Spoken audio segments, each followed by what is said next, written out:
시청자 여러분 안녕하십니까? 김혜영의 센토크 진행을 맡은 기자 김혜영입니다. 신군부의 정권 찬탈, 격렬했던 저항과 무자비한 탄압, 사회 구석구석에 일어나는 온갖 비리와 부조리한 현장들. 그야말로 약자들이 설 곳을 잃었던 1980년대 그때 그 시절.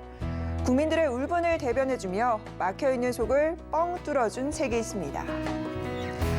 80년대 당시 약 2억 원의 가치를 자랑할 만큼 사람들에게 사랑받는 책 김홍신 작가의 소설 인간시장인데요. 최초의 밀리언셀러로 기록된 이 소설에 사람들이 그토록 열광했던 이유는 무엇일까요? 국민들의 울분을 대변해주며 막혀있는 속을 뚫어주던 소설 인간시장 속 주인공은 왜 우리에게 영웅으로 기억되고 있는 걸까요? 소설 인간시장이 사람들에게 사랑받을 수밖에 없던 이유와 주인공이 벌였던 활약상을 통해 그때 그 시절 한국의 현실과 어느덧 40년이 흐른 지금 우리의 삶은 얼마나 달라져 있는지 소설 인간시장을 집필한 김홍신 작가와 함께 이야기 나눠봅니다. 잠시 후 만나보시죠.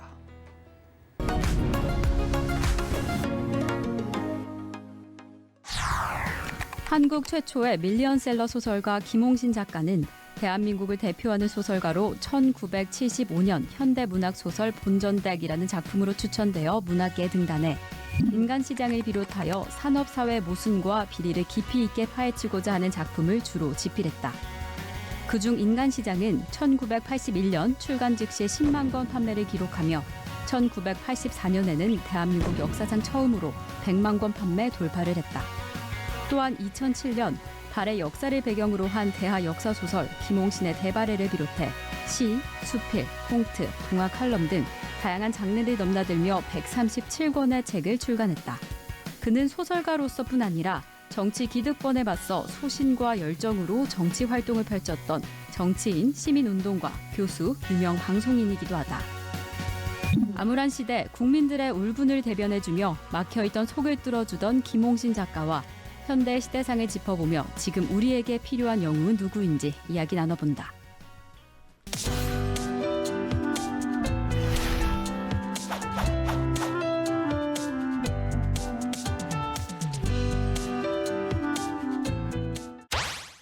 대한민국의 소설가이자 정치인, 시민운동가, 교수, 방송인으로 왕성한 활동을 펼치신 분이죠. 김홍신 선생님과 오늘 이야기 나눠보겠습니다. 어서 오십시오. 반갑습니다. 네, 안녕하세요. 반갑습니다. 네, 반갑습니다. 네. 오늘 귀한 시간 내주셔서 너무 고맙습니다.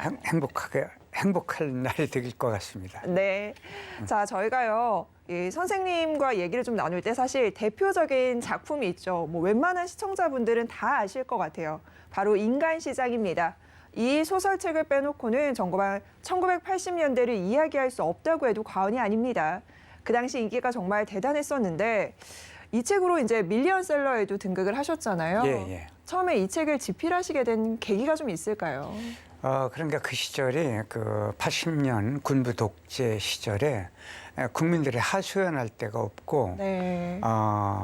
그 권력 앞에 모두 이렇게 무릎을 꿇어야 하는 시대에 무릎 꿇지 않고 사는 방법, 그다음에 그 당시는 그 힘 있는 사람들에게, 그러니까 가진 자에게, 권력을 쥔 자에게 굴복할 수밖에 없던 시절이거든요. 그러니까 네. 국민들 가슴속은 우리 민족이 오기와 한을 풀어낼 방법이 없었거든요. 네. 그래서 그거를 함께 풀어보자 해서 쓰기 시작했는데 그것이 그렇게 이제 국민들에게 가슴을 울렁거리게 했던 게 아닌가 싶어요.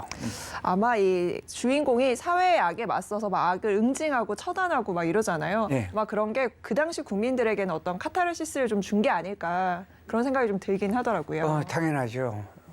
그 시절은 정말로 요즘하고 비교할 수 없을 만큼 국민들이 자유를 상실했고, 그다음에 광주 민주화 운동 으로부터 시작한 국민들 그 마음속의 저항, 이것을 때 풀 데가 없던 시절이거든요. 네. 그러니까 이 사람이라는 건 닫혀 있으면 문을 열고 풀어야 되는데 그 풀 게 없던 시절에 이제 인간시장이 그 마음을 좀 열게 해준 게 아닌가 싶어요. 네, 근데 당시에 그 사회적 분위기가 정말 녹록지 않았던 시절이라서 국민들의 입장에서는 뭐 어떤 단비를 만난 것처럼 이 책을 통해서 어떤 하소연도 할 수 있고 막 마음을 나눌 수 있었겠지만 주변에서는 그러니까 눈에 가시처럼 여기는 그런 시각도 있었을 것 같거든요. 그럴 수밖에 없죠. 왜냐하면 이제 가진 자와 진 자들은 제가 얼마나 미웠겠어요. 네. 그래서 저만 피해를 입으면 괜찮은데 사실은 이제 고통스러웠던 것은 이제 가족을 괴롭히는 거. 네. 그게 가족을 괴롭혀야만 제가 그 글 쓰는 걸 멈추거나 또 아니면은 바꿔 쓸 거라고 생각을 했는데 가족들이 고맙게도 잘 견뎌줬어요. 특히 아내 같은 경우는 저보다 이제 못 견뎠 것이 그 아이들을 유기해서 죽이겠다. 그 다음에 집안으로 그 장작에 그 불을 붙인 그런 게 들어오고, 그 다음에 협박 편지가 오고, 그 다음에 24시간 그 협박 전화가 와요. 네. 그렇기 때문에 지금도 이제 가끔 그런 이야기를 하는데 아이들이 협박 전화를 아주 잘 받아요. 응대를 잘하나요? 예, 예. 어떻게 하냐면 이게 전화를 받고 밥을 먹다가 네. 협박 전화가 오잖아요. 그럼 내려놓고 밥을 한 숟갈 먹고 나서 다시 들고 뭐라고 그러셨죠 하고 또 놓고 먹고 이 정도로. 근데 그 애엄마가 못 견뎌가지고 아이들 데리고 이제 도망도 간 적이 있었고 심한 경우는 저보고 이제 글을 그만 쓰는 게 어떻겠느냐. 그러니까 외압이 정말 많았을 것 같아요. 예, 좀 심했습니다. 네. 그러니까 어머니 같은 경우는 와가지고 이제 그 며느리한테 이야기를 듣고 찾아와가지고 좀 제발 좀 우리 집안 조용히 지내자. 왜냐하면 그 우리 어머니가 사는 시골 동네에도 이제 벽보가 붙어요. 아유. 김홍신을 처단하라 이렇게. 그래서 제가 그런 얘기했어. 어머니 저 어렸을 때 뭐라고 가르쳤습니까? 바른 일을 하고 거짓말 하지 말고 불의를 보면 참지 말라고 가르쳤는데 제가 지금 그렇게 하고 있는데 어떡하라고요? 그랬더니 탁 돌아왔더니 네. 며느리에게 할 수 없다.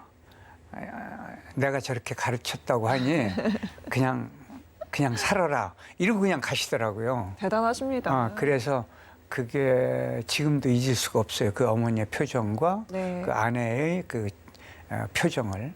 어머니, 뭐 아내분 그리고 자녀분들까지 작가님의 그 담대함을 통해서 그 가족분들의 그런 조력이 없었다면 아마 저희가 이렇게 소중한 책을 좀 못 만나지 않았을까라는 생각도 드는데요. 사실 이 인간 시장이 위기에 처한 약자들을 돕는 그야말로 현대판 홍길동 같은 그런 주인공이 존재였습니다. 근데 당시에 이 이야기들을 직접 취재를 해서 탄생한 이야기라고 해요. 그러니까 현장을 직접 다니면서 뭐 잠입 취재도 하시고 다양한 에피소드가 좀 있었다고 하셨는데 가장 예. 기억에 남는 그 일화가 있다면 어떤 게 있을까요? 기억에 남는 일화가 좀 많은데요. 네. 한두 가지만 얘기를 하자면은 그 서울역에서 새벽에 시골에서 상경하는 소녀들 팔아먹는 조직이 있어요. 인신매매 조직. 인신매매 조직이죠. 그걸 취재하다가 제가 그 양동 골목에서 잡혔거든요. 네. 새벽에 공사장에서 이렇게 빼는 강목이 있어요. 네. 이게 대못이 박혀 있는 거죠. 그걸 제 얼굴에서 탁 대고 죽이겠다. 그래서 이제 순간적으로 이 근처에서 그 내 여동생이 가출을 했는데 이 근처에서 누가 봤다고 그래서 찾으러 왔다. 이렇게 해서 동생을 찾아주면은 돈을 드리겠다.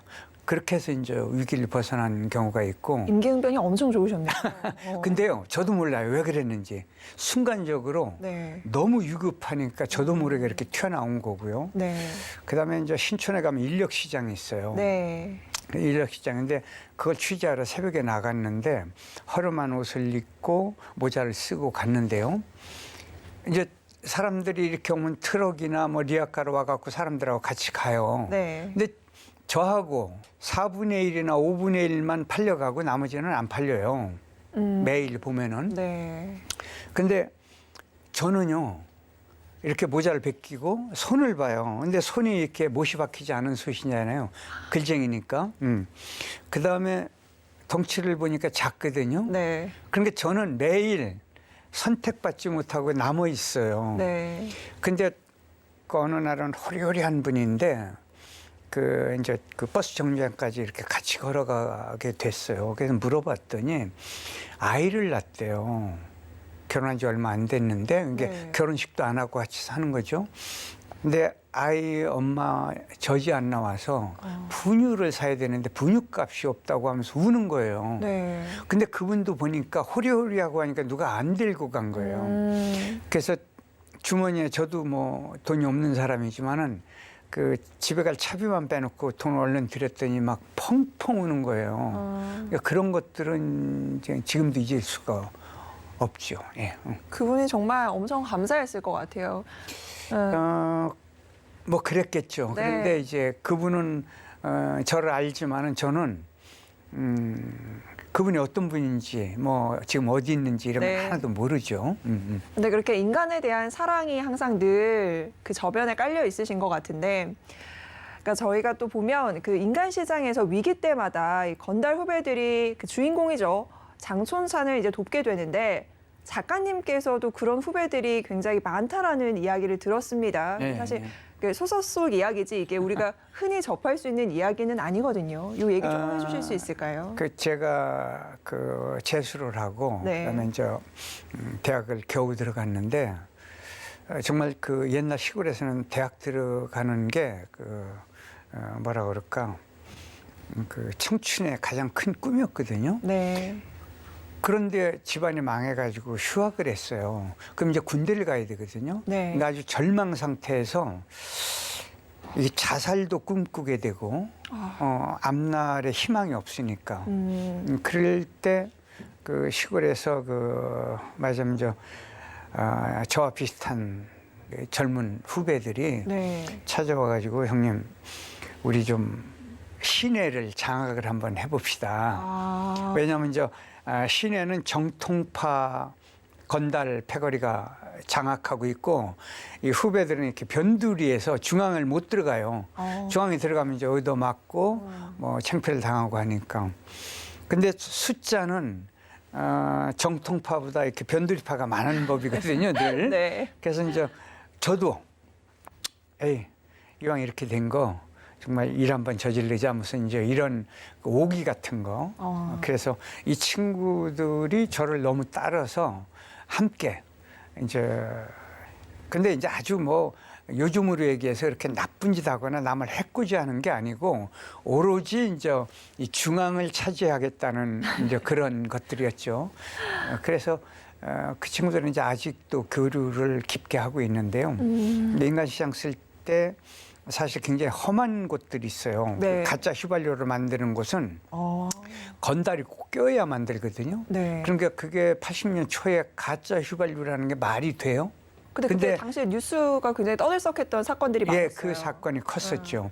근데 제가 처음에 이 소설을 썼을 때는 가짜 휘발유를 안 믿다가 그 83년인가요? 동아일보 아주 대서특필이 됐어요. 가짜 휘발유 네. 그 조직을 잡았다고. 근데 제가 썼을 때는 아니 가짜 휘발유가 있으면은 그거는 국가에서 만들어야 되지 않느냐 뭐 이렇게까지 이야기를 했어요. 네. 근데 그게 이제 건달 조직하고 연관이 돼 있어요. 그래서 취재할 수가 있었죠. 또 인적 자산을 통해서 이렇게 저희가 또 그 에피소드를 만나볼 수가 있었던 그렇습니다. 거군요. 자, 그런데 이렇게 30대 중반에 이 작품을 쓰시면서 이제 단연 스타 자리에 오르셨는데 그 전에는 또 무명 생활도 굉장히 오래 하셨다고 해요. 예. 네, 특히나 또 이 학연 중심의 문단에서 고생도 굉장히 많이 하셨다고요. 그렇습니다. 저 이제 데뷔만 하면은 팔다리 한쪽이 없어도 좋겠다. 이 정도로 이제 소원 중에 소원이 소설가가 되는 거였는데 네. 거의 한 10번 정도 계속 떨어져요. 낙방을 해요. 네. 그러니까 이제 견딜 수가 없을 지경에 등단을 했어요. 등단만 하면은 이제 말하자면은 교과서에 제 이름이 오르고 네. 세상이 알아주고 그럴 줄 알았더니 아니에요. 제2의 인생이 막 펼쳐지는 거 아닌가요? 아니고 정말로 글을 잘 쓰는 선배 동료들이 수두룩한 거예요. 제가 정말로 남의 글을 읽어보니까 이제 보잘것없는 사람이에요. 그런데다가 이제 제 대학이 말하자면 문인 숫자가 제일 적은 대학이에요. 종합대학 중에 서울에서. 네. 그리고 이른바 세속적으로 그 당시에 인류대학이 아니기 때문에 그러니까 언론사, 잡지사 이런 데에 그 선배들이 없어요. 저를 이끌어줄 사람이 없어요. 그런 그 암울한 정말로 못 견딜 만큼 그러니까 차라리 데뷔를 안 했으면은 데뷔하기 위해서 안달을 하는데 데뷔를 해놓고 그 거대한 바다에 조각배를 타고 홀로 띠뚱거리면서 지금 막 그 폭풍을 만나가지고 죽을 것 같은 그 모습, 그건 정말 견디기가 어려웠죠. 그런데 인간시장이 그 탁 터지자마자 그다음부터는 제 출신, 네. 고향, 뭐 인물, 뭐 대학 이건 아무 소용이 없이 그냥 그 어딜 가도 장관급 대우 정도를 받게 됐어요. 네. 그래서 그때의 황홀감이라는 건 정말 말할 수가 없어요. 그런데 그 시절에는 연예인은 딴따라 취급을 했고 스포츠 스타는 헝그리맨 취급을 했어요. 그런데 작가나 시인은 그 굉장히 어느 사회에서인지 굉장히 높은 지성인 취급을 했어요. 네. 나이가 많든 적든. 그리고 실제는 우리나라가요 그 일제 시대의 그 문인 네. 그 2대, 3대의 문인 전성 시대였거든요. 그것이 아무래도 제들 때까지는 이렇게 연결이 돼가지고 문인이라고 그러면 이제 대학자 정도로 사회가 대접을 했죠. 지금하고는 영 딴판이었습니다. 아마 역경과 고난을 이겨내셨기 때문에 그런 문인으로서의 그런 사회적 지위도 함께 얻으실 수 있었던 게 아닐까라는 생각이 드는데요. 자, 저희가 그 인간시장 사실은 그때 시절 말고 지금 시절에 봐도 많은 분들이 공감을 좀 하지 않을까 싶어요. 왜냐하면 지금 한국 사회에도 부조리한 것들이 참 많다라고 이야기하거든요.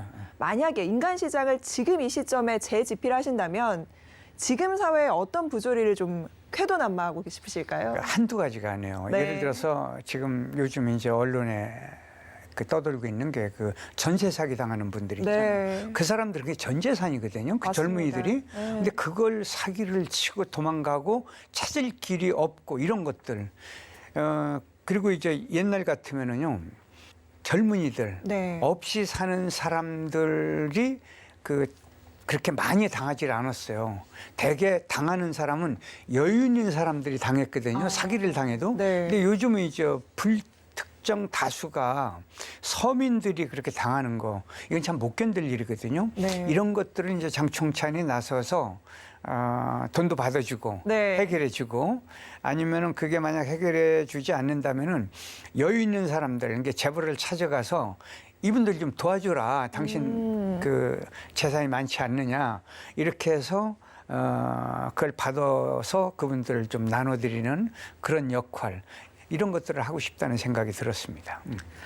네, 인간시장의 국민적 인기는 80년대 엄격한 군사정권 속에서 온갖 부정과 불의의 현장에서 맨몸으로 악을 응징하는 주인공의 활약상이 숨쉴 곳을 갈망하던 대중들의 집단적 열망과 당시의 시대 상황이 맞아떨어진 그런 결과라는 생각이 듭니다.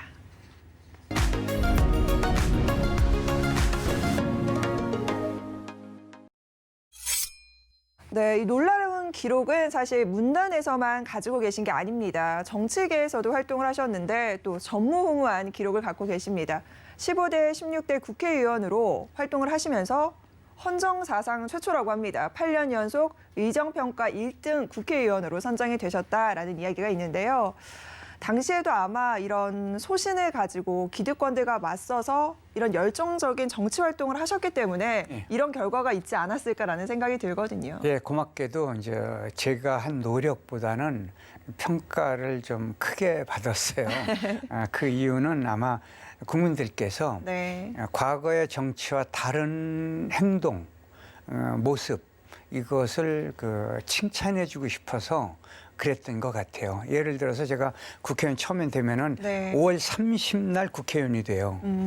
그러면 30하고 31일 이틀이잖아요. 네. 이틀을 걸어서 한 달치 세비를 줘요. 말이 돼요, 이게? 그랬어요. 예, 그러면 이제 국회에 농협이 들어와 있기 때문에 농협 통장을 만들어야 거기에 제 세비를 거기다 넣어주는데 네. 제가 세비 거부 운동을 하고 통장을 안 만들었어요.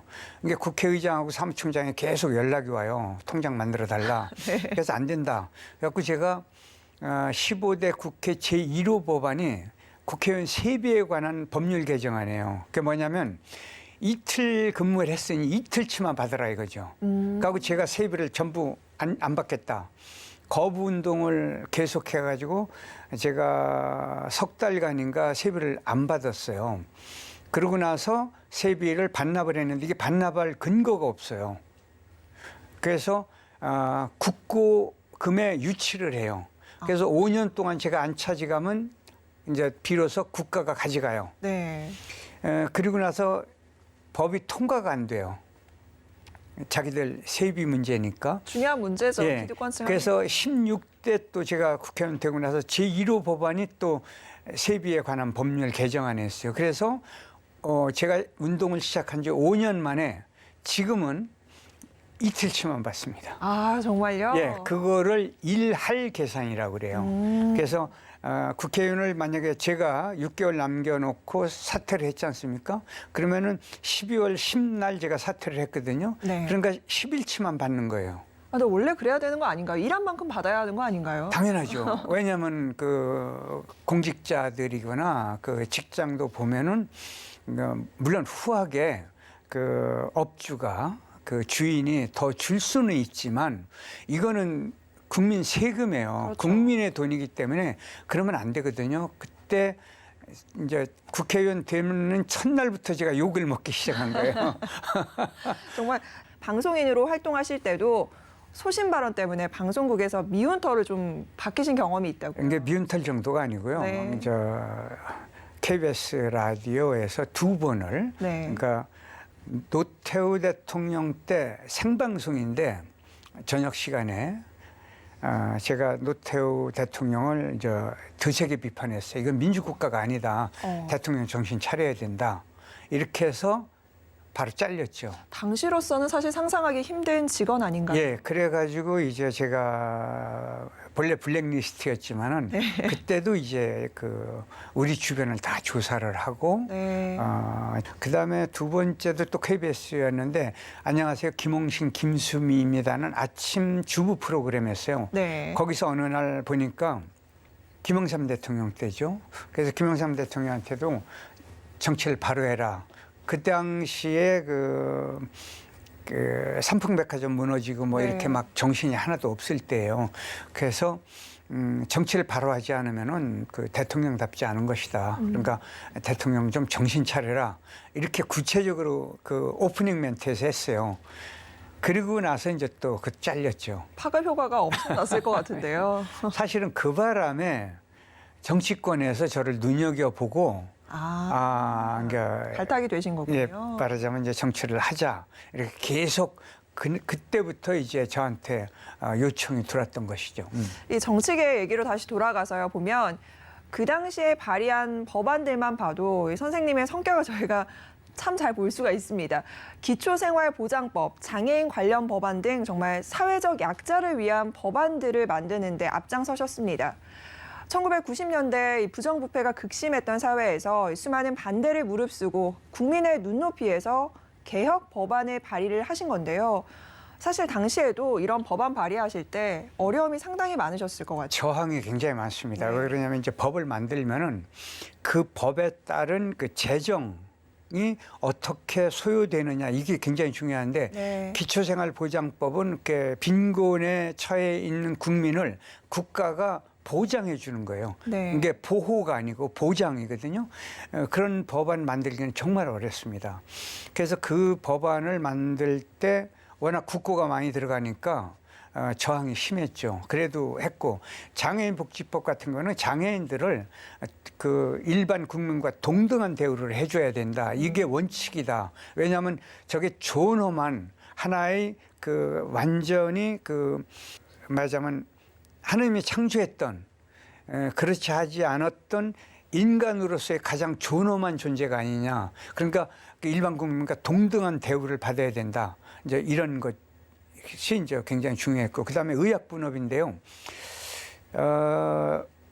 의약분업을 할 때 의약분업을 연기하자고 그래가지고 제가 그걸 끝까지 당 총재와 맞붙어가지고 제가 그 사보임 당했어요. 그러니까 저를 쫓아내서 보건복지위원회에서 그 환경노동위회로 내쫓아가지고 제가 그 헌법소원까지 갔었죠.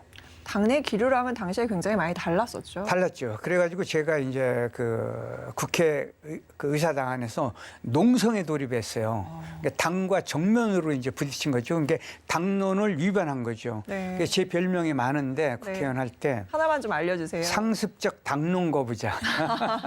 그다음에 여의도 장청찬. 그다음에 이제 뭐 그 여의도 홍길동, 아, 네. 여의도 암행어사 뭐 이제 이런 별명이 많았죠. 그다음에 심지어는 제가 하도 말을 안 들으니까 제가 우리 당에 법이 옳고 정책이 옳으면 저는 무조건 그걸 적극적으로 도와줘요. 근데 상대의 정당 법이 옳다 그러면 무조건 그쪽 법안을 따라가 주기 때문에 나중에 이제 심지어는요 빈 라덴이라는 별명까지 생겼어요. 정말요? 빈 라덴이 왜 그 거대한 미국 정부와 네. 정면으로 맞섰지 않습니까? 네. 그러니까 오직하면은 빈 라덴이다 이렇게까지. 근데 당시에 그런 뭐 별명들 때문이었을까요? 국회의원으로는 사실 처음으로 그 아까 사모님 얘기를 좀 해주셨는데 첫 사례였던 걸로 또 알고 있거든요. 예, 그렇습니다. 왜냐하면 국회의원이 자기가 하는 일에 관해서 그 정당이 그 아무리 그 힘이 막강하더라도 그 개인은 개인이 아니에요. 이게 그 국회라는 거 뭐냐면 국민 대표자 회의의 준말이거든요. 네. 그 국민 대표자예요. 어떻게 뽑혔든. 그렇다면 그 사람은 국민을 대표해서 일을 하기 때문에 그 함부로 대해서는 안 되거든요. 네. 그런데 그 당 마음대로 저를 그 움직였단 말입니다. 그러니까 당론이랑 다르다고 그래서 다르다고 안 되자는 그래서. 거잖아요. 그래서 이제 그 농성에 돌입했고 당 총재와 당과 정면으로 부딪히게 됐죠. 그래서 그것뿐만 아니고 이제 여러 가지 당과 부딪혀가지고 제가 그 당원권 정지를 당했어요. 일화가 많으시네요. 예, 그래서 제가 그 2003년 12월 10날 네. 약속한 대로 제가 처음에 국회의원 될 때 그랬거든요. 저는 어떠한 일이 있더라도 제 소신을 꺾지 않겠다. 만약에 소신하고 부딪히면은 언제든지 국회의원직을 버리겠다. 이걸 공언을 했거든요. 그래서 6개월을 남겨놓고 국회의원을 던지고 나왔죠. 지금은 정치계를 떠나셔서 다시 이제 뭐 소설을 집필하신 작가님으로 생활하고 계신데 정치에 대한 뜻은 다 접으신 건가요? 어떠세요? 그렇게 그만두니까요. 계속 여기저기서 때만 되면은 한동안 계속 정치를 해달라. 네. 그다음에 큰 보직을 장관급 보직을 맡아달라 이랬을 때 제가 계속 거절한 이유는 그렇게 뭐에 빌붙어서 그게 뭐 그 잠깐 동안은 그 영광인 것 같지만은 세월이 지나면 그게 영광이 아니거든요. 그 사람의 비겁함이거나 그 열등함이거나 그 사람의 존재 가치가 그 보잘것없이 추락할 수밖에 없거든요. 그런 짓은 하지 않겠다. 그러니까 이게요. 살면서 보면은 이렇게 세월 지나 보면은 조금 배고프고 조금 그 모자라고 조금 남에게 이렇게 밀려나고 하는 거 그거 행복한 거예요. 근데 그런 모습을 보여주고 싶었던 것은 이제 첫째 제가 글쟁이니까 작가니까 네. 그 작가로 다시 돌아가려면 이 작가 세계는 매우 정신적 소산으로 사는 쪽이기 때문에 굉장히 매섭습니다. 그러니까 제가 글로 돌아가려면은 제가 온당하고 비겁하지 않고 바르게 살아야 된다. 이것 때문에 그런 지켰을 수가 있고 두 번째는 이제 그 제가 참 부족하지만은 좋은 스승을 만나서 스승들에게 많이 배우는 거예요. 네. 인생을 그 온당하게 살아야 된다. 지금 손해 보는 건 손해 보는 게 아니고 언젠가는 그게 제 공덕이 돼서 세상 사람들에게 따뜻한 그 웃음을 그다음에 존중을 받을 수가 있다. 그러니까 그걸 지키고 싶었던 것이죠. 네, 인생을 온당하게 살아내야 한다라는 말씀이 참 와닿는데요. 지금 현재 한국 정치를 저희가 좀 보면 적대적인 공존구조 그 위에 서 있습니다. 참 아슬아슬하게 서 있는데요. 여당과 야당의 협치를 찾아보기가 참 쉽지가 않아요. 국민들이 참 답답하다 이런 이야기 많이 하는데 분열과 대립을 끝내고 타협과 양보로 협치의 문을 여는 게 참 그 어느 때보다 중요한 시점인 것 같은데 현 정치 상황은 좀 어떻게 보시는지 궁금해요. 그러니까 이제 모든 국민이요 가장 못 믿을 부류를 정치로 보지 않습니까? 특히 그렇죠. 국회로 보고 있거든요. 근데 그 국민의 보는 시선이 온당해요. 그러니까 정말로 정치하는 사람들 정신을 차려줘야 돼요. 왜냐하면 한번 역사를 한번 생각해 보세요. 역사의 오늘의 그들이 어떻게 역사에 그려질 것인가를 생각해야 돼요. 그러니까 당시에는 죽음을 겪었던 이순신 장군, 당시에 처형을 당한 김대건 신부님을 한번 생각해 보세요. 자, 이분들은 그 당시에 얼마나 고통스러웠어요. 네. 그러나 역사가 그분들을 인정하고 존중하고 배우지 않습니까? 네. 그러니까 지금 정치도요, 정신을 바짝 차려야 돼요. 그래서 정치권이 좀 어떻게 좀 바뀌었으면 하는 거냐면, 네. 첫째 왜 투표 용지 있죠? 네. 거기에 기권란을 좀 만들었으면 좋겠어요. 그래서 기권표가 많으면 네. 당선 무효. 퍼센테이지. 예를 들어서 네. 그다음에 헌법 개정을 해야 돼요. 네. 그래서 대통령의 절대 권력 이거를 좀 확실히 내려놔야 돼요. 그다음에 이제 국회의원들의 권력의 횡포 있지 않습니까? 그래서 지금은 너무 대우를 잘 받아요. 그다음에 특혜가 많고. 네. 그러니까 특혜를 뺐고 그다음에 명예직에 가깝게 바꿔야 돼요. 유럽의 국회처럼 그렇게 바꿔줘야 되고, 그다음에 또 하나는 중대선거구제를 해서 지금 자기 지역만 끌어안고 사는 이 옹졸한 모습 있잖아요. 지방자치가 되어 있기 때문에 지방의회에다가 웬만한 건 다 넘기고 국회는 국가의 대전략, 미래의 희망을 국민에게 심어주는 역할을 해야 되거든요. 그걸 못하고 있어요. 네. 그러니까 욕먹어도 싸다. 이렇게 말씀드릴 수가 있습니다. 아마 국민분들이 되게 이거 보시면 아우 시원해 이런 분들도 있으실 것 같아요. 사이다 발언을 좀 해주셨는데 저희가 이번에는요 정치 이야기를 끝으로 다시 이제 작가님의 작품과 관련된 이야기를 조금 해볼까 합니다. 인간시장에 이어서 사실 또 작가님을 대표하는 작품 중 하나 발의 이야기를 저희가 빼놓고 갈 수가 없어요.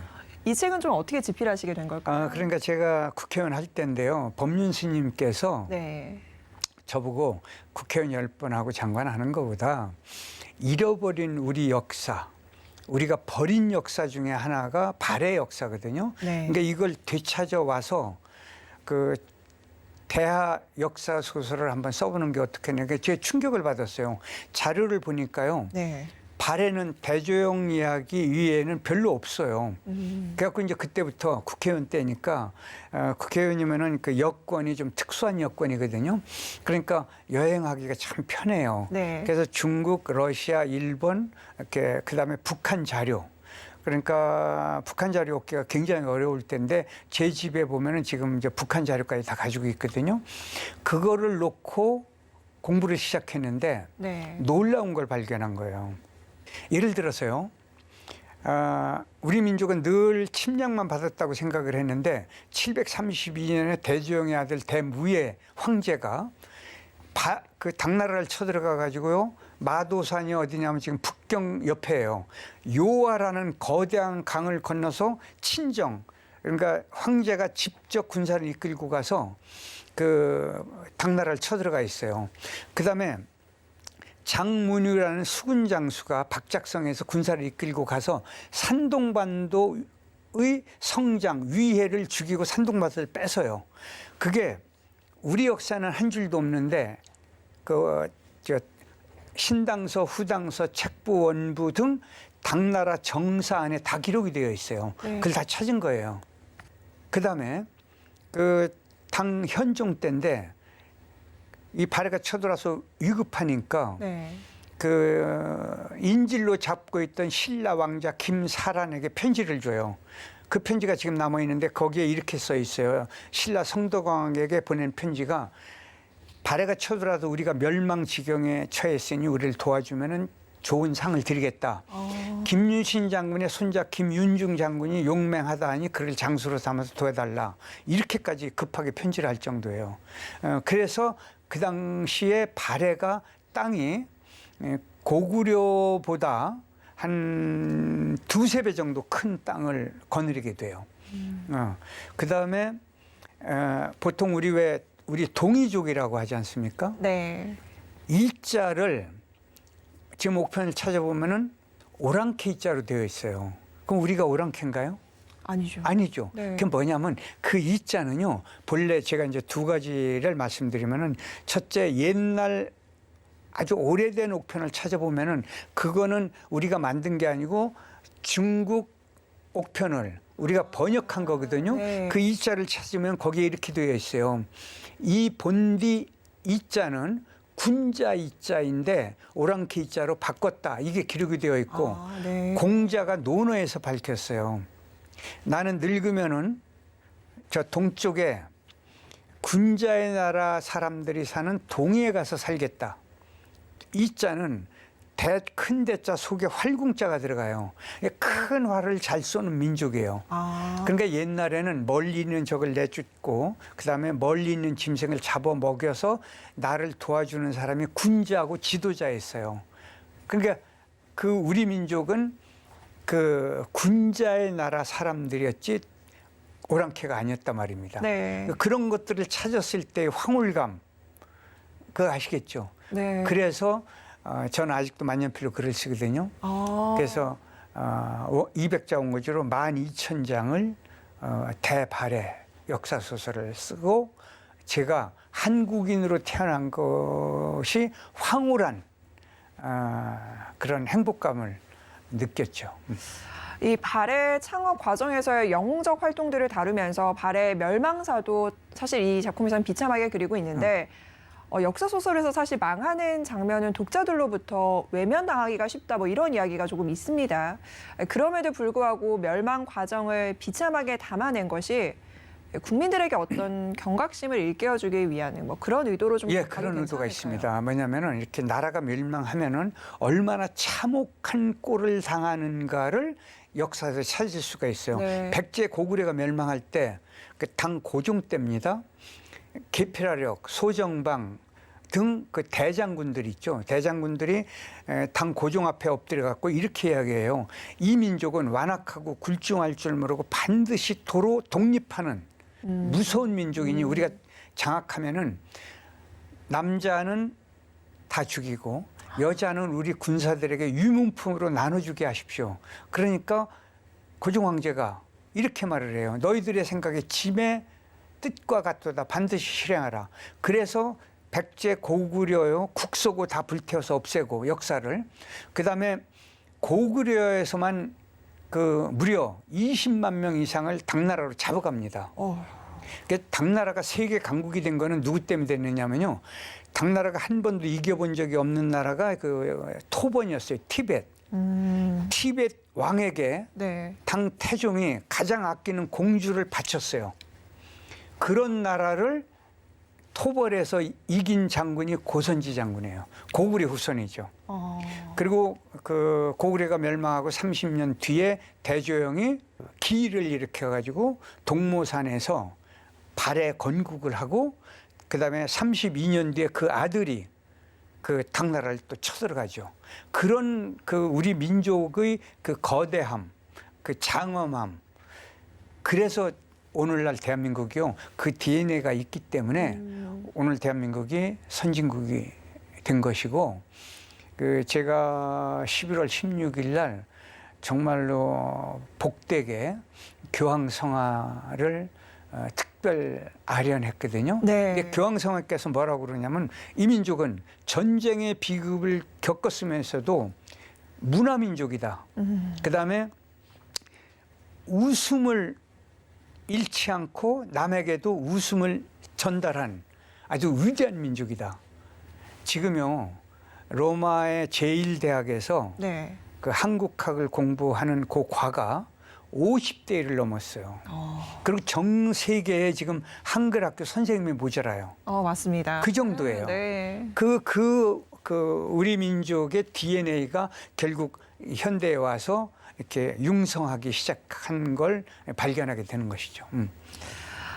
네, 또 보통 이 서구 이데올로기 전개의 모습을 보면 민족주의는 보수주의와 결부되는 경우가 많습니다. 그런데 현재 우리나라는 오히려 진보 진영 측이 강한 민족주의의 성향을 조금 보이고 있는 상황인데요. 작가님께서는 이 점은 좀 어떻게 보세요? 그게 이제 꼭 나쁜 건 아니에요. 네. 그 시대 상황에 따라서 변할 수는 있어요. 근데 다만 큰 문제가 뭐냐면 나만 옳다라고 하는 거는 그것은 그 협소한 작은 생각을 갖고 사는 거예요. 네. 그러니까 세월이 지나고 보면 알지만은 내가 51 옳다면 상대가 49도 옳다. 이 관점, 이 중용의 정신을 가져야 돼요. 중용의 정신은 왔다 갔다 하는 정신이 아니고 네. 정확하게 양쪽을 다 분석하고 분별하고 평가하고 비평하고 이런 정신이거든요. 그 정신이 지금 현대에 와가지고 특히 요즘에 와서 이게 모자란 거예요. 그래서 자기 편만 유익하고 네. 자기 편만 옳고 남의 편은 그르다라고 하는 거, 이 모습을 우리가 바꾸지 않으면 안 돼요. 그래서 한번 보세요. 대한민국이 절대 빈곤 국가에서 네. 전쟁을 겪고 식민지였고 그다음에 수도 없는 그 정변이 있었잖아요. 네. 그런데도 불구하고 이렇게 잘 사는 나라를 만들었잖아요. 근데 기적을 읽었는데 기쁨을 잃어버렸고 배 고픔은 해결했는데 배 아픔을 해결 못했어요. 그러니까 이 두 가지를 해결해야만 진정한 대한민국이 선진국이 되는 것이죠. 저도 그런 중용의 정신을 좀 가져야 될 것 같아요. 저부터 좀 반성을 해야 할 것 같습니다. 자, 그리고 이번에는 근황 이야기를 조금 더 나눠보면요. 네. 논산에 그 김홍신 문학관을 개관했다라는 소식이 있더라고요. 예, 예. 이야기도 좀 나눠주세요. 제가요, 이번에 교황성화를 아련할 때, 네. 그 바오르 6세 아련장은 그 국가 원수만 아련하는 네. 곳이거든요. 근데 거기에서 저를 특별히 아련을 했는데 거기서 저를 다른 분이 소개하려고 그러니까 유흥식 주의경님께서 아니라고 이분은 내가 소개를 해야 된다. 논산에 김홍신 문학관이 있는데 대한민국 최초의 밀리언셀러 작가고 지금까지 137권의 책을 썼다. 그 얘기를 했더니 교황성하께서 엄지척을 계속 해줘요. 그래서 제 집에 지금 네. 그 사진 있지 않습니까? 네. 그거를 제 집 중앙에 다 걸어놨어요. 너무 자랑스러우실 것 예. 같아요. 근데 이 문학관은 네. 후배가 무려 72억 원을 내놔서 문학관과 집필관을 지어줬어요. 근데 이 후배가 영화 김수환 추기경님의 어린 시절 영화 저산 너머를 만들었고 네. 그다음에 지금 탄생이라는 영화가 김대건 신부님 일대기예요. 근데 김대건 신부님이요. 이제 하나만 말씀드리면은 네. 김정호 선생보다 대동여지도보다 15년 앞서서 우리나라 지도를 그렸어요. 근데 독도 표시까지 했어요. 그래서 이게 세계 지리학회의 승인을 받아서 지금 파리 박물관에 있어요. 그것만 봐도 일본의 주장이 얼마나 엉터리인가를 알 수 네. 있어요. 그런 이야기까지 이 영화가 다 나와요. 그 탄생 영화 총 제작비를 다 냈어요. 본인이. 그 후배가 이제 이 영화를 만들었는데 그 바람에 이제 제가 그 영화를 자문해가지고 네. 그 배우들하고 그 감독, 그 제작자, 그 초대를 받아서 간 것이죠. 그래서 지금 논산에 가면은 생존 작가 문학관 중에는 아마 어디다 내놔도 모자람이 없을 만큼 이렇게 그 현대식 감각을 가지고 지어 있고 영상 네. 첫 화면에는 이어령 선생님이 거기가 문학관 이름이 바람으로 지은 집, 바람으로 지은 책이에요. 네. 그걸 설명하고 축하 메시지를 한 것이 첫 영상으로 쭉 나가고 제가 쓴 137권이 1층에서 3층까지 전체 그 전시가 되어 있어요. 와. 거기 가면 이렇게 눈으로만 보는 건가요? 아니면 그 책도 꺼내서 읽어볼 수도 있고? 읽어볼 그런가요? 수가 있습니다. 다 그런가요? 전시가 되어 있습니다. 그리고 거기서 특강도 좀 많이 하신다고 자주 하는데 합니다. 예, 코로나 이후에 요새 좀 준비를 좀 하고 계세요. 그러니까 코로나 전에는 못 했거든요. 네. 이게 이제 3년 반쯤 됐어요. 그래서 지금은 한 달에 한 2번씩 제가 내려가서 특강도 하고 네. 행사도 하고 그다음에 거기 오면은 이제 글을 쓸 수 있는 방도 있고 사랑방도 있고 네. 차 마시는 것도 있고 그다음에 책을 읽을 그 책상과 걸상까지 다 준비되어 있습니다. 자녀가 있는 가족분들이 가도 좋을 것 같고요. 연인들이 데이트하러 가기도 참 좋지 않을까 그런 생각이 좀 듭니다. 좋습니다. 왜냐하면은 거기 보면은 바로 그 밑에가 건양대학교 대운동장이거든요. 네. 이게 거기 와가지고 차 마시고 거기 가서 이제 그 뭐라 그럴까 운동도 하고 그렇게 다 만들어져 있고 거기서 불과 한 20여 분만 그 산 오솔길로 가면은 네. 그 이제 국보가 된 은진미륵 관축사의 은진미륵이 있어요. 거기를 한 20여 분만 가면은 구경할 수가 있어요. 함께 그래서 문학관과 그 대학교에서 운동을 하고 관광까지 함께 할 수가 있습니다. 시청자분들 중에서 논산 가시는 분들은 아마 문학의 정취를 좀 느끼고 싶다 하시는 분들은 가보시면 어떨까라는 생각도 듭니다. 김혜영의 센토크. 자, 끝으로요. 지금을 살아가고 있는 독자들에게 그리고 시청자분들에게 한 말씀 부탁 좀 드릴게요. 예, 그 제가 늘 하는 얘기 중에 하나인데 인생은 그 정답이 없어요. 어려워요. 인생은 명답을 찾아야 되거든요. 명답은 인생은 딱 한 번밖에 못 살고 이게 마지막이에요. 그리고 내 존재는 온 우주 역사상 오직 하나밖에 없어요. 네. 그리고 앞으로 100년도 못 살아요. 그렇기 때문에 인생의 명답은 잘 놀다 가지 않으면 불법입니다. 그럼 잘 놀려면 어떻게 해야 되느냐면 육신은 건강해야 돼요. 네. 마음은 괴로움이 없고 자유로운 사람이 돼야 되거든요. 그러려면 이제 어울려 살아야 돼요. 그러니까 이 코로나 때 우리가 배운 게 뭐냐면 어울려 살아야 되겠구나. 네. 그다음에 인연이 얼마나 소중한가를 맞습니다. 알아야 돼요. 그런 모습을 좀 지녀서 이제 우리가 내가 재밌고 행복하게 살아야 우리 자녀들도 그런 세상을 살거든요. 그렇게 했으면 좋겠습니다. 자, 이렇게 해서 저희가요, 인생의 정답이 아닌 명답을 좀 찾아가는 그런 시간이 오늘 좀 되지 않았을까라는 생각을 합니다. 오늘 바쁘신 와중에도 함께 해주셔서 고맙습니다. 행복했습니다. 고맙습니다. 네, 감사합니다. 고맙습니다.